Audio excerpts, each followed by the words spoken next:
সম্মানিত ভাইয়েরা, আমি মূল আলোচনার দিকে চলে যাচ্ছি।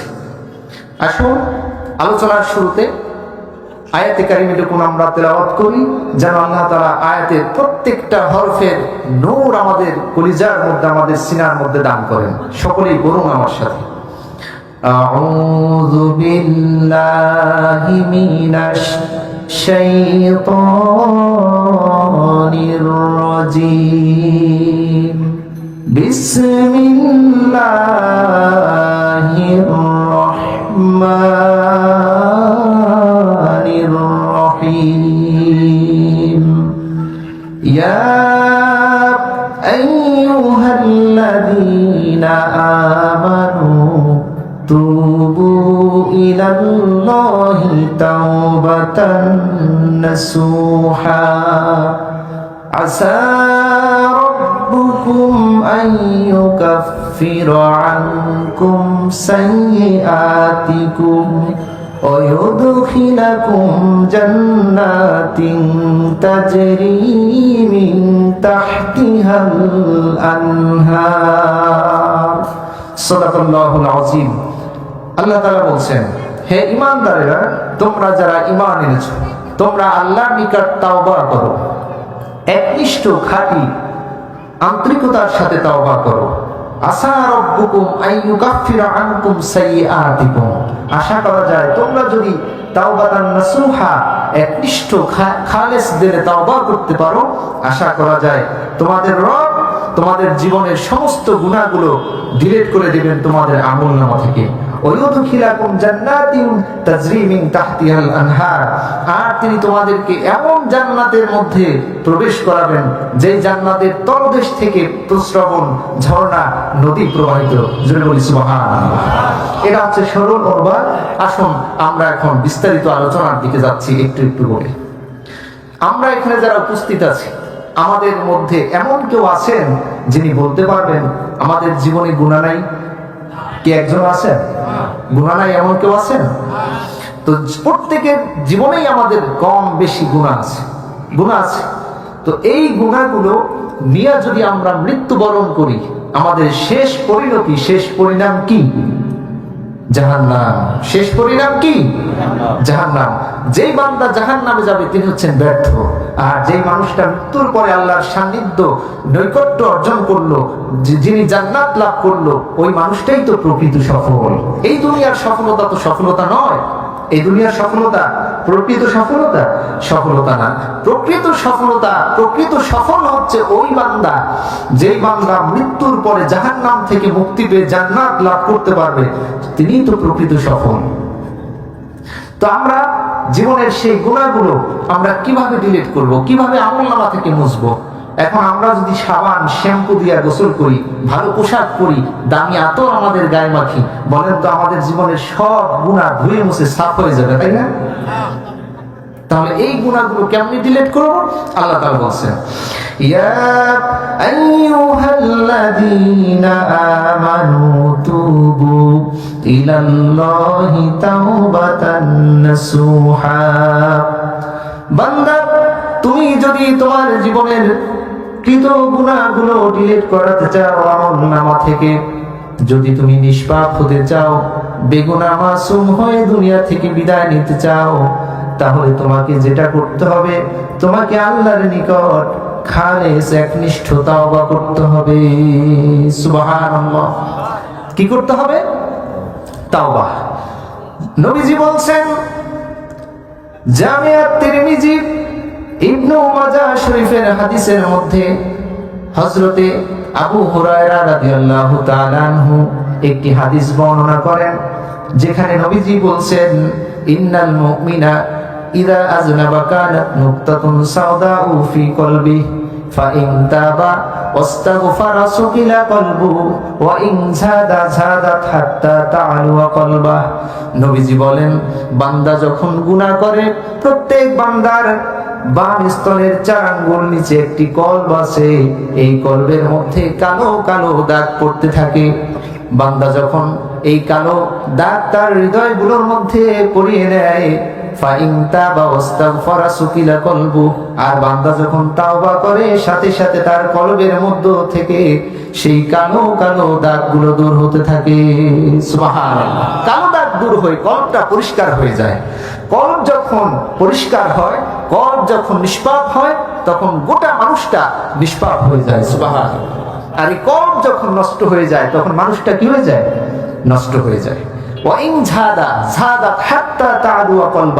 আর বান্দা যদি গুনাহ করতেই থাকে, কন্টিনিউ করতেই থাকে, তাহলে তার কলবটা অন্ধকার হয়ে যায়।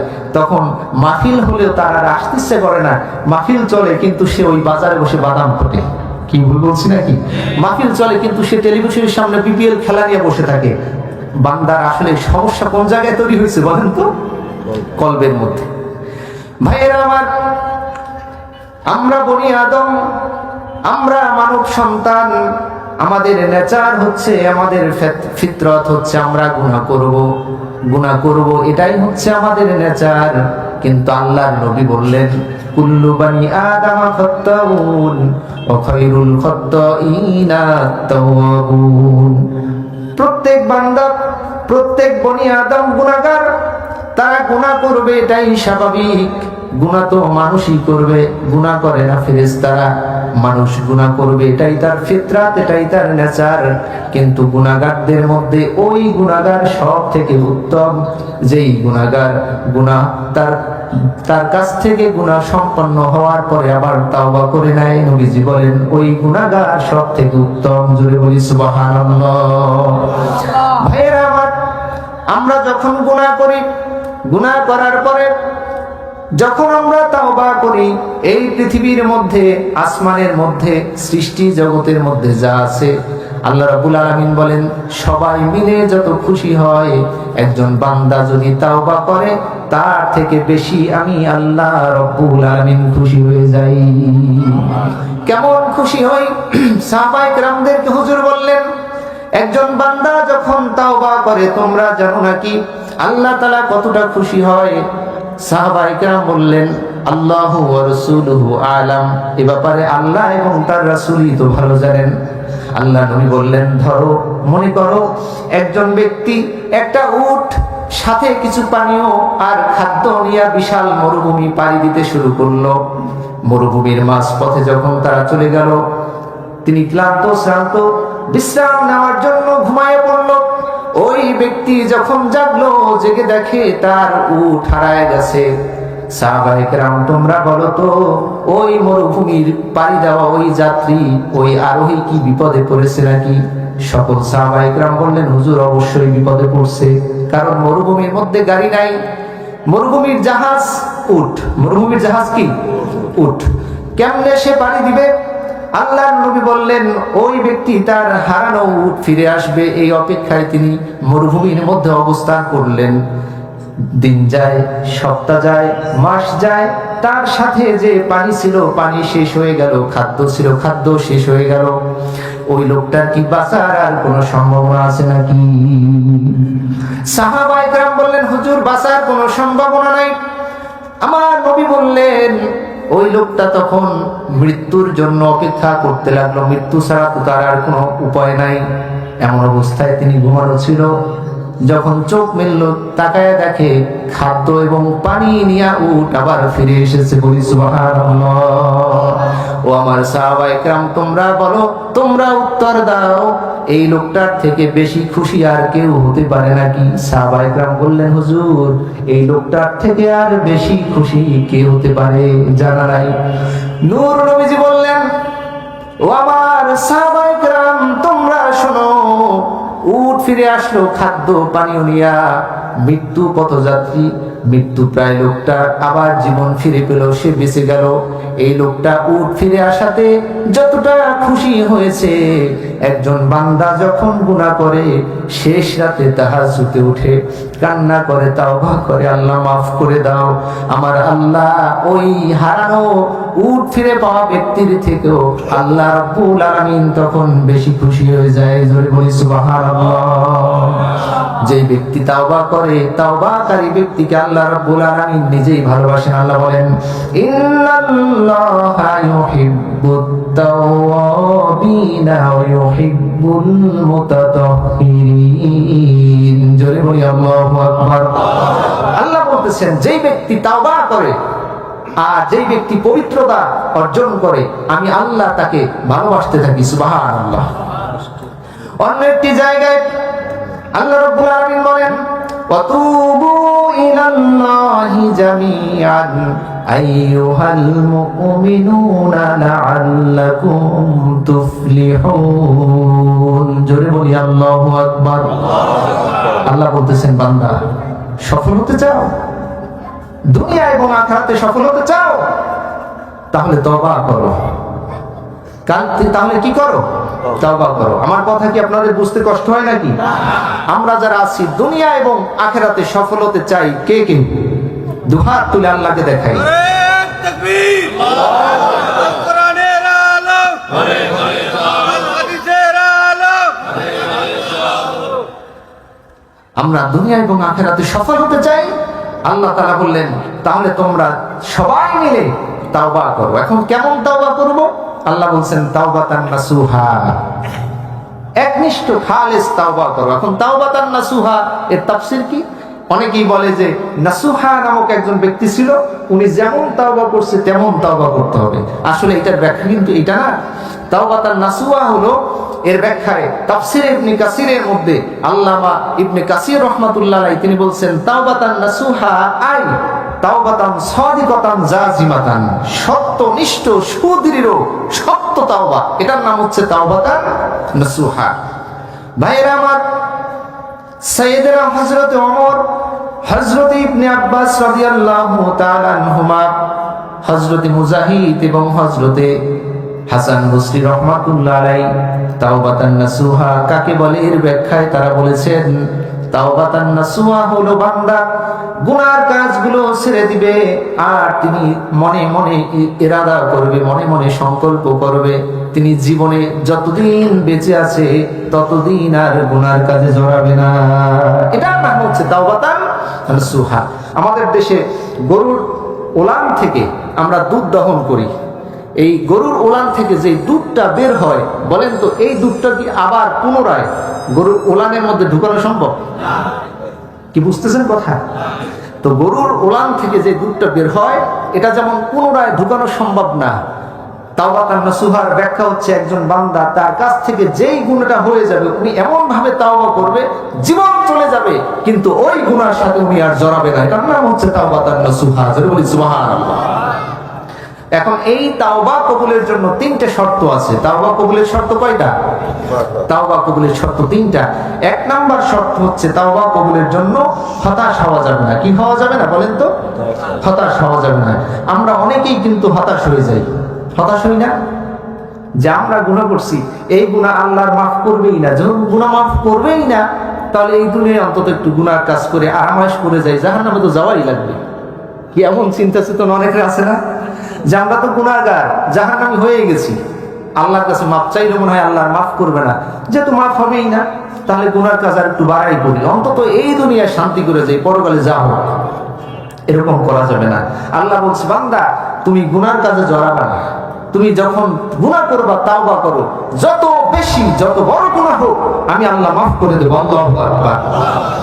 ভাইরা আমার, আল্লাহ রাব্বুল আলামিন বান্দাকে হতাশ হতে নিষেধ করে তিনি বললেন কুল ইয়া ইবাদিয়াল্লাযীনা আসরাফু আলা আনফুসিহিম লা তাকনাতু মির রাহমাতিল্লাহ ইন্নাল্লাহা ইয়াগফিরুয যুনুবা জামিআ ইন্নাহু হুয়াল গফুরুর রহিম। জোরে বলি আল্লাহু আকবার। আল্লাহ রাব্বুল আলামিন বললেন বান্দা যত বেশি গুনাহ হোক না কেন তোমরা আল্লাহর রহমত থেকে নিরাশ হয়ে যেও না। লা তাকনাতু মির রাহমাতিল্লাহ, আল্লাহর রহমত অনেক বেশি, অনেক বড়। তোমার গুনাহ যত বেশি হোক না কেন ইন্নাল্লাহা ইয়াগফিরুয যুনুবা জামিআ, আমি আল্লাহ রাব্বুল আলামিন তোমার সমস্ত গুনাহ মাফ করার জন্য প্রস্তুত হয়ে আছি। সহিহ জামে তিরমিজি হাদিসে কুদসির মধ্যে আল্লাহ রাব্বুল আলামিন বলেন বান্দা তোর গুনাহ যত বেশি হোক না কেন তুই নিরাশ হয়ে যাস না। ইয়া ইবনে আদম ইন্নাকা মা দাআউতানি ওয়া রাজাউতানি গফারতু লাক আলা মা মিনকা ওয়ালা উবালি। জোরে বলি সুবহানাল্লাহ। আল্লাহ বলতেছেন বান্দা নিরাশ হইস না, তোর যত গুনাহ আছে তুই হতাশ হইস না, তোর সব গুনাহ তুই মাপ চাইলেই আমি আল্লাহ মাফ করে দেব। জোরে বলি সুবহানাল্লাহ, আরো জোরে বলি সুবহানাল্লাহ। এখন বান্দা বলল, আপনারা বলবেন যা আমার গুনাহ তো অনেক বেশি। আল্লাহ বলছে বান্দা কত বেশি? আমরা বললাম আল্লাহ আমার গুনাহ তো আকাশ পরিমাণ। কি পরিমাণ বলেন? কি পরিমাণ? আকাশ পরিমাণ। এত গুনাহ কি মাফ হবে? আল্লাহ বলছেন ইয়া ইবনে আদম লাউ বালাগাত যুনুবুকা আনানাস সামা সুম্মা ইস্তাগফারতানি গফারতু লাক ওয়ালা উবালি। জোরে বলি সুবহানাল্লাহ। আল্লাহ রাব্বুল আলামিন বললেন বান্দা নিরাশ হওয়ার কোনো সুযোগ নাই, কোনো কারণ নাই। তোমার গুনাহ যদি আসমান পরিমাণ হয় আমি আল্লাহ রাব্বুল আলামিন আসমান পরিমাণ গুনাহ মাফ করে দেব। ওয়ালা উবালি, এ তো আমি আল্লাহ কারো পরোয়া করব না।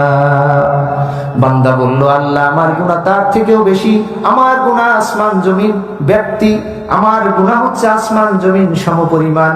আল্লাহ রাব্বুল আলামিন বলেন তোমার এত বেশি গুনাহ যদি হয় তারপরও নিরাশ হয়ো না, এত বেশি গুনাহ আমি মাফ করব।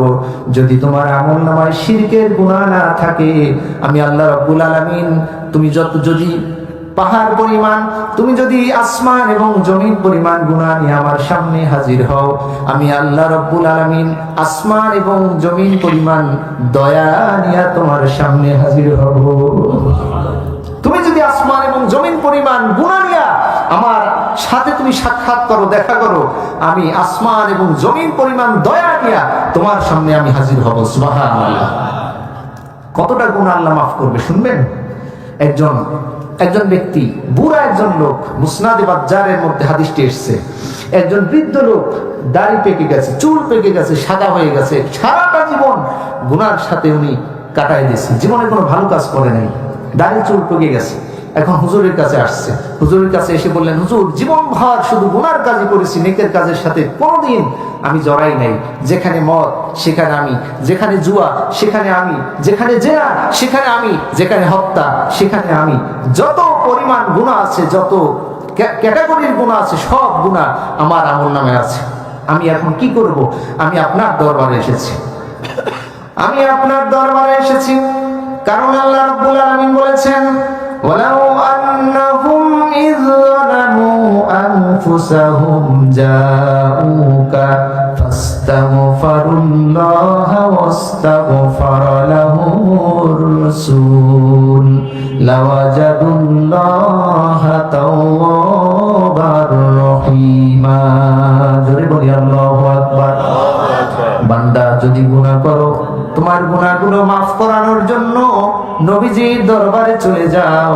নবীজি যদি তোমাদের পক্ষ থেকে আল্লাহর কাছে মাফ চায় লাওয়াজাদুল্লাহা তাওয়াবার রহিমা, আল্লাহ রাব্বুল আলামিনকে অবশ্যই তোমরা তাওবাকারী হিসেবে পেয়ে যাবে। জোরে বলি সুবহানাল্লাহ। হুজুর আমি এসেছি আমার গুনাহগুলো মাফ করানোর জন্য।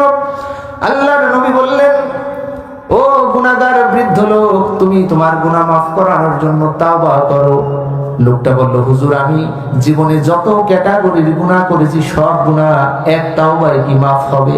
আল্লাহ নবী বললেন সমস্যা নাই, মাফ হবে। কারণ আল্লাহ বলছেন ওয়াহুয়াল্লাযী ইয়াকবালু তাওবাতা আন ইবাদিহি ওয়া ইয়াফু আনিস সাইয়্যাত। বান্দা যদি তাওবা করে আল্লাহ তার গুনাহগুলো মিটায় দেবেন, কোনো সমস্যা নাই, তুমি তাওবা করলেই গুনাহগুলো মাফ হয়ে যাবে। সুবহানাল্লাহ। এখন লোকটার বিশ্বাসই হচ্ছে না যে তার জীবনের এত গুনাহ খালি তাওবা করলেই মাফ হবে। হুজুর এটা বলছে, ওনার বিশ্বাসই হয় না। বুঝেন নাই কত বড় গুনাহগার? উনি আবার হুজুরকে বলতেছেন ইয়া রাসূলুল্লাহ আপনি মনে হয় বুঝতে পারতেছেন না যে আমার গুনার পরিমাণ কত বেশি। হুজুর বললেন বলো বলো তোমার গুনাহ কত? সেই দাড়ি পাকা চুল পাকা সেই বৃদ্ধ লোকটা বলতেছে ইয়া রাসূলুল্লাহ আমার গুনাহ এত বেশি, আমার গুনাহগুলো যদি দুনিয়ার সব মানুষের উপর সমান ভাগে ভাগ করে দেওয়া হয় তাহলে এই দুনিয়ার সব মানুষের উপর আল্লাহর গজব নামবে। হুজুর বোঝেন আমার এত গুনাহ? আল্লাহ নবী বললেন ইয়া আব্দাল্লাহ লা তাখাফা ওয়া লা তাহজান ইন্না রাব্বাকা লাগফুরুর রহিম। আল্লাহু আকবার। হুজুর বললেন হতাশ হওয়ার কারণ নাই তো। ইয়া আব্দুল্লাহ, ও আল্লাহর বান্দা, লা তাখাফ ওয়া লা তাহজান, তোমার ভয় পাওয়ার কারণ নাই, দুশ্চিন্তা করার কারণ নাই। ইন্না রাব্বাকা লাগফুরুর রহিম, নিশ্চয়ই তোমার আল্লাহ গফুরুর রহিম। সুবহানাল্লাহ। বৃদ্ধ লোকটাকে আল্লাহর নবী বললেন, তুমি আমার সাথে তাওবা করো, আস্তাগফিরুল্লাহ, বলেন আমার সাথে, আস্তাগফিরুল্লাহ রাব্বি মিন কুল্লি যামবি ওয়া আতুবু ইলাইহি, লা হাওলা ওয়ালা কুওয়াতা ইল্লা বিল্লাহিল আলিয়্যিল আযীম। আর আমার সাথে পড়ো, আশহাদু আল্লা ইলাহা ইল্লাল্লাহু ওয়াহদাহু লা শারীকা লাহু ওয়া আশহাদু আন্না মুহাম্মাদান আবদুহু ওয়া রাসূলুহু। লোকটার সাথে, লোকটা আল্লাহর নবীর সাথে তাওবা করলো আর কালিমা শাহাদা পড়লো। আল্লাহর নবী বললেন, তোমার জীবনের সমস্ত গুনাহগুলো আল্লাহ এই মুহূর্তে মাফ করে দিয়েছে। লোকটা আশ্চর্য হয়ে হুজুরের দিক তাকাই আছে। হুজুর কয় কি, এত গুনাহ, শুধু কালিমা শাহাদাত পড়লাম আর তাওবা করলাম, আল্লাহ মাফ করে দিয়েছে। হুজুর বললেন, আশ্চর্য হইও না, আরো আরো লেটেস্ট নিউজ তোমার জন্য অপেক্ষা করতেছে। সুবহানাল্লাহ বলেন। বলতেছে আমার গুনাহ মাফ হয়েছে, এর থেকে আবার লেটেস্ট নিউজ আর কি হতে পারে? আল্লাহর নবী বললেন, ইয়া আব্দুল্লাহ, ও আল্লাহর বান্দা, তোমার গুনাহ তো মাফ হয়েই গেছে। শুধু গুনাহ মাফ হয়েছে এমনটা নয়, এইমাত্র আল্লাহ রাব্বুল আলামিন জিবরিল আমিনকে আমার কাছে পাঠিয়ে দিয়েছেন।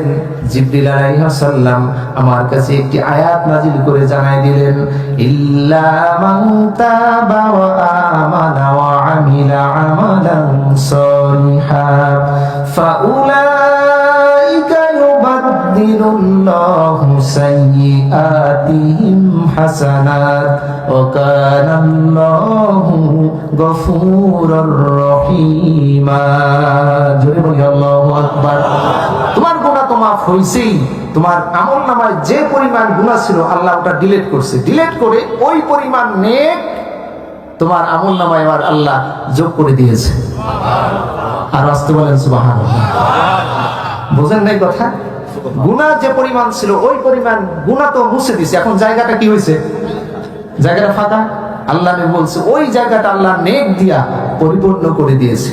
সুবহানাল্লাহ। কিসের জন্য? শুধুমাত্র তাওবার জন্য। কিসের জন্য? তাওবার জন্য। বৃদ্ধ লোকটা হাদিসের মধ্যে এসেছে এত বেশি খুশি হয়েছে, সুবহানাল্লাহ। বৃদ্ধ লোকটা কুজা দিয়ে আসছে, লাঠি ভর দিয়া, মাজা বাঁকা, পিঠ বাঁকা, কুজা দিয়ে আসছে। উনি খুশির চোটে, আবেগের চোটে সোজাই দাঁড়ায় গেছে। আল্লাহু আকবার। সোজাই দাঁড়িয়ে গেছে লাঠি ছাড়া।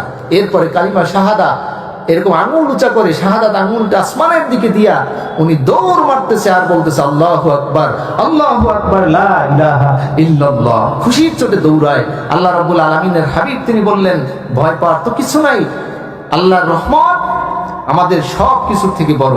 আল্লাহর রহমত বড় না? তা আমরা কি নিরাশ হব? আমরা গুনাহ করছি আর আল্লাহ মাফ করবে না, এরকম নিরাশ হওয়া যাবে? আল্লাহ বলছেন, লা তাকনাতু মির রাহমাতিল্লাহ, নিরাশ হওয়া যাবে না। আল্লাহর কাছে ক্ষমার আশা নিয়া তুমি মাপ চাইবা। যখন তাওবা করবা, যখন আল্লাহর কাছে মাপ চাইবা, মনের মধ্যে তোমার একটা সংকল্প থাকতে হবে যে আমার আল্লাহ আমাকে মাফ করবে। এই চিন্তা, এই কনসেপ্ট তোমার হৃদয়ের মধ্যে তোমাকে ধারণ করতে হবে। এটা হচ্ছে তাওবা কবুলের 1 নম্বর শর্ত। ভাইয়েরা আমার, তাওবা কবুল হবে এর 2 নাম্বার শর্ত হচ্ছে বান্দা যে গুনাহ করবে ওই গুনার জন্য তার অনুশোচনা থাকতে হবে। আহারে, ফজরের নামাজ আমার থেকে ছুটে গেল, কেমনে ছুটলো?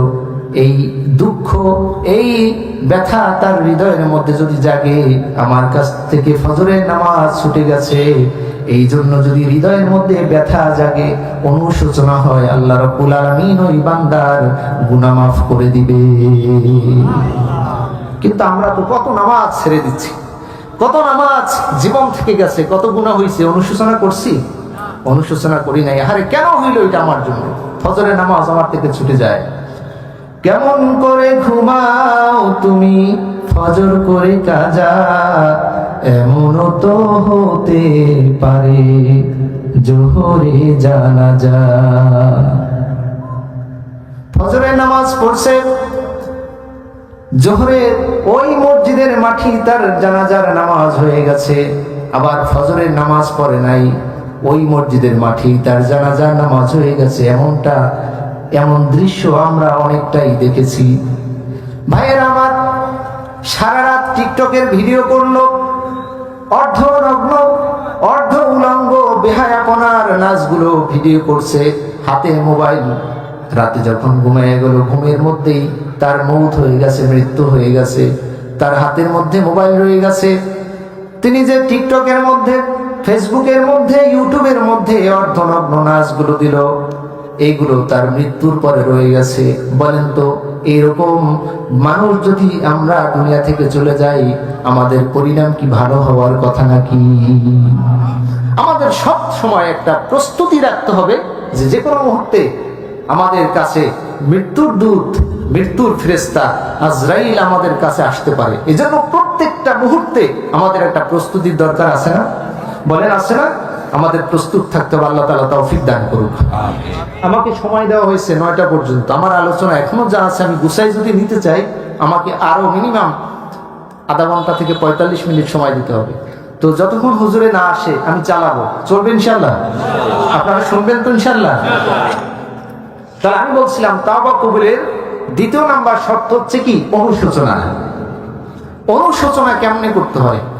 ভাইয়ের আমার, হিজরত যখন হয়ে গেল, হিজরত হওয়ার পরে আল্লাহর নবী হযরতে সালাবা এবং সাঈদ ইবনে আব্দুর রহমান, এই দুইজনের মধ্যে একটা ভাই ভাই ভ্রাতৃত্বের সম্পর্ক তৈরি করে দিল। ইতিমধ্যেই তাবুক যুদ্ধের ডাক চলে আসছে।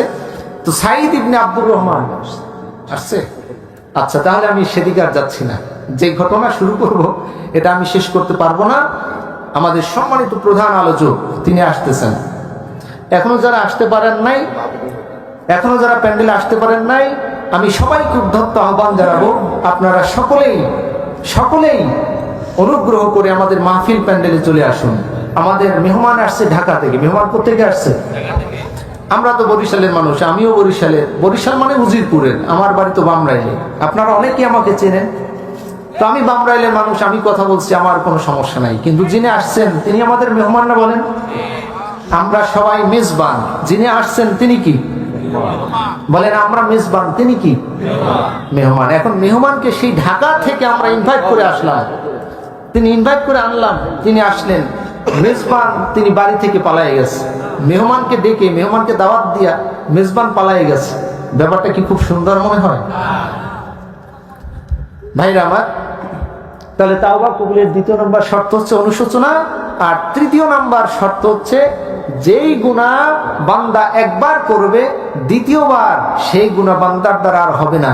এটা হচ্ছে তাওবা কবুলের 3 নাম্বার শর্ত। কিন্তু আমরা মনে হয় এটাই বুঝি যে তাওবা শুধু আস্তাগফিরুল্লাহ, আস্তাগফিরুল্লাহ, আস্তাগফিরুল্লাহ। মসজিদে বসে বুঝছেন, কিন্তু হুজুরকে আসছে, হুজুরকে নিয়ে আসেন। ও আচ্ছা আচ্ছা, তাহলে আমরা বলি আস্তাগফিরুল্লাহ কোন জায়গায় বসে? মসজিদে। মসজিদে বসে আস্তাগফিরুল্লাহ, আস্তাগফিরুল্লাহ। মসজিদের বারান্দায় দাঁড়াই কয়, এ মাসে সুদের টাকা কিন্তু পাই নাই। এরকম হয় না? আমি নিজ কানে শুনছি, মিথ্যা বলি না, আল্লাহর কসম, আমি নিজ কানে শুনছি। মসজিদের মধ্যে নামাজ পড়ছে, বারান্দায় যখন বের হইয়া জুতা পরে তখন কয়, এই মাসের বেতন কিন্তু পাই নাই। মানে সুদের টাকারে বলছে কি, উনি চোর হইলেও ইমানদার আছে। মসজিদ তো, সুদের টাকা বললে আবার সমস্যা না, এই জন্য বেতন বলছে, শব্দটা একটু ঘুরাই বলছে। তো এটার নাম তাওবা না। এটার নাম কি? তাওবা না। তাওবা হচ্ছে আস্তাগফিরুল্লাহ, এটা মৌখিক তাওবা। আর তাওবা হচ্ছে যেই গুনাহটা আমি একবার করছি, আমার জীবন যাবে কিন্তু ওই গুনাহ আমার দ্বারা আর হবে না। এটা হচ্ছে তাওবাতান নাসুহা। আল্লাহ তাআলা আমাদের সকলকে তাওবার মাধ্যমে নিষ্পাপ হয়ে, আল্লাহর প্রিয় বান্দা হয়ে দুনিয়া এবং আখিরাতে কামিয়াবি হওয়ার, সফল হওয়ার তৌফিক আল্লাহ দান করুক। সকলে বলুন আমিন। সম্মানিত হাজরিন, আমি ছোট মানুষ, ক্ষুদ্র মানুষ, অগোছালো কিছু কথা আপনাদের সামনে বললাম। আল্লাহ তাআলা আমাদেরকে আমল করার তৌফিক দান করুক। আমি আর কথা বাড়াচ্ছি না। আমি আপনাদের কাছে দোয়ার দরখাস্ত রেখে, এখানে আমাদের জুয়েল ভাই আছে, জনাব সাইফ মাহমুদ জুয়েল ভাই আছেন। ওনার অনেক নাম আমি শুনেছি, আজকে সাক্ষাৎ হলো, আলহামদুলিল্লাহ। আমার নিজের কাছে খুব ভালো লাগছে। আল্লাহ তাআলা ভাইয়ের হায়াত দীর্ঘ করে দিন, সকল বলুন আমিন। আমি আপনাদের কাছ থেকে বিদায় নিচ্ছি। আসসালামু আলাইকুম।